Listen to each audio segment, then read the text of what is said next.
அனைவருக்கும் வணக்கம். நம்முடைய நீட் பிசிக்ஸ் பயோன் அப்படிங்கிற நம்ம காணொலி சேனல்ல இன்றைக்கு நம்ம பார்க்கக்கூடியது வந்து 10வது அலகு நீட் சிலபஸ் பிசிக்ஸ்ல 10வது அலகுல அலைவுகள் மற்றும் அலைகள் அப்படிங்கிற பாடத்துல ஒரு கேள்வி. ஆங்கிலத்தில் ஆசிலேஷன்ஸ் அண்ட் வேவ்ஸ். என்ன கேள்வி அப்படின்னு சொன்னா, நீட் தேர்வுல 2018ஆம் ஆண்டு கேட்கப்பட்ட ஒரு கேள்வி.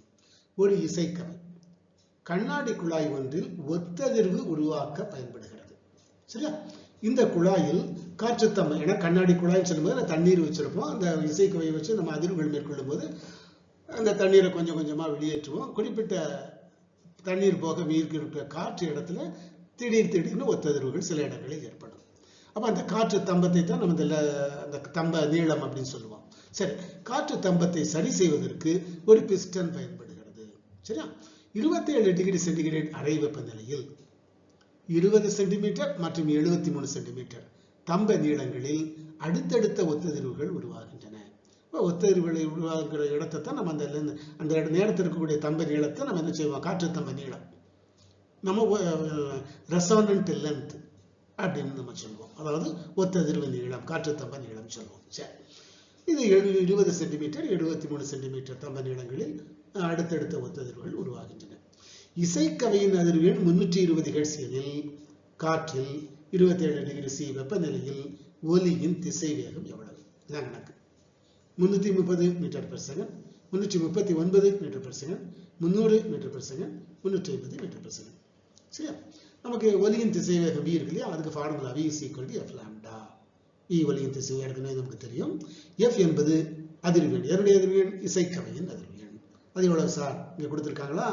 320 ஹெர்ட்ஸ். 320 ஹெர்ட்ஸ் போட்டாச்சு. அப்ப அடுத்து நம்ம தெரியணும், f தெரிஞ்சு வச்சு லாம்டா தெரிஞ்சுட்டா நீ கண்டுபிடிச்சிடலாம் இல்லையா? ஏன்னா v தான் ஆன்சர். அது எப்படி சார் கண்டுபிடிக்குது? லாம்டா அலைநீளம் is equal to 2 into delta L. 2 into L2 minus L1. ஏன்னா டெல்டா எல்ங்கிறது என்னது? அந்த ஒத்ததிர்வு நீளங்கள் 2 இடத்துல கிடைக்குது இல்லையா, அது ரெண்டுக்கும் இடையில உள்ள வித்தியாசம், வேறுபாடு. சரியா? அப்ப L2 எவ்வளவு கணக்கில் கொடுத்திருந்தாங்க? 73 சென்டிமீட்டர். L1 20 centimetre. அப்ப கழிச்சா எவ்வளவு வரும்? 53 சென்டிமீட்டர். ஏற்கனவே வெளியில 2 இருக்கு. அப்ப லாம்டாவின் மதிப்பு வந்து 2 into 53 106 சென்டிமீட்டர். அதாவது 1.06 மீட்டர். ஓகேயா? இப்ப டெல்டா எல் என்பது ஒத்ததிர்வு நீளங்களில் வேறுபாடு சொல்லியாச்சு. இதுதான் இந்த 1.06 மீட்டர். அப்ப f is equal to என்னது? Sorry, v is equal to எவ்வளவு? f lambda. அப்ப v is equal to சமன்பாட்டில் பிரதியிடுறோம். v is equal to f lambda. f எவ்வளவு முதல்ல எழுதிட்டோம்? 320 ஹெர்ட்ஸ். லாம்டா எவ்வளவு? இந்த அளவு இருக்கும், 1.06 மீட்டர். இப்ப 2 பெருக்கினா என்ன சார் வரும்? 2 into 106 எவ்வளவு சார்? 2 100 200 26 12. சரியா? 212. 212க்கு 2 மீதி 21. 3 into 106 எவ்வளவு சார்? 3 300 318 318 பிளஸ் ஏற்கனவே இருக்கு 21 இருக்கு. So 318 319 329 339. So 339.2 metre per second. அப்ப v என்பது காற்றின் ஒலியின் திசை வேகம் v is equal to 339 metre per second. நமக்கு கொடுக்கப்பட்ட 4 தெரிவுகள்ல இரண்டாவது ஆப்ஷன், இரண்டாவது விடை சரியான விடை.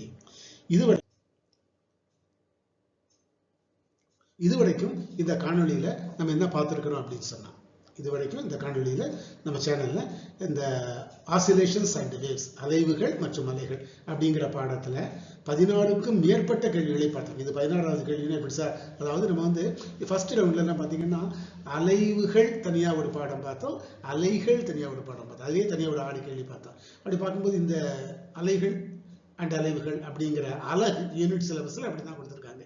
நீட் சிலபஸ்ல அப்படிதான் கொடுத்திருக்காங்க. 10வது அலகு வந்து அலைவுகள் மற்றும் அலைகள், ஆசிலேஷன்ஸ் அண்ட் வேவ்ஸ் கொடுத்திருக்காங்க. அந்த அடிப்படையில் கிட்டத்தட்ட 14 23 கேள்வி கிட்டத்தட்ட நம்ம பார்த்து முடிச்சு விட்டோம். ஓகே, நம்ம அடுத்த காணொளியில் இருந்து கிளாஸ் 12ஆம் வகுப்புக்கான அந்த எலக்ட்ரோஸ் நிலை மின்னியல் அந்த இதுகள் இருக்கு இல்லையா, நிலை மின்னியலை தொடங்கி நம்ம இது வரைக்கும் எலக்ட்ரானியல் வரைக்கும் அது வாட்டுக்கு போயிட்டே இருக்கு. நிறைய பாடங்கள் இருக்கக்கூடிய கேள்விகளை நாம் பார்க்க தொடங்குவோம். அடுத்த காணொளி காணும் வரைக்கும் அனைவருக்கும் நன்றி, வணக்கம்.